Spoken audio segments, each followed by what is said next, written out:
Yeah, the question of incentives, that's an interesting one, but then that's an interesting one in political theory in general. I mean, mainstream liberalism is basically premised on the idea that people's incentive is primarily a material one, that people will do particular jobs for financial rewards, and that justifies a certain amount of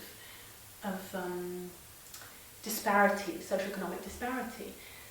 Now that's patently not true. I mean, I spend every day working in an environment where people are working extremely hard and doing what they do, not for financial rewards, but for other reasons. I mean, people have all sorts of incentives and motivations, not all of which are material.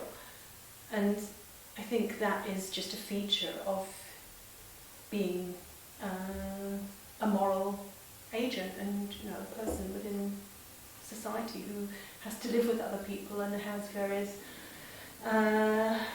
interests and desires and pursuits, and we all have a whole range of complex motivations and incentives. So again, I'm not sure why the question of incentive is particularly a problem for anarchist society as opposed to any other form of society.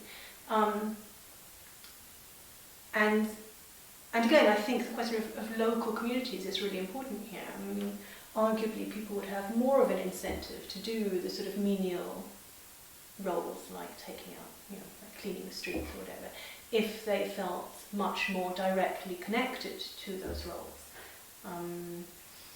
But there have been interesting proposals for some form of rotation of the less attractive, more menial kind of jobs that need to be done to keep societies going. Certainly I think, there could be a case made for the idea that everybody has to do a certain amount of work every year in some community service.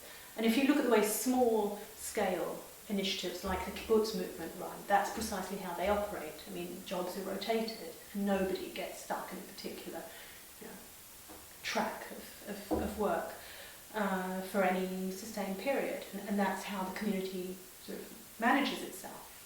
Now, whether it could work on a large scale is another question, but I don't think that incentive as such is a problem for anarchists.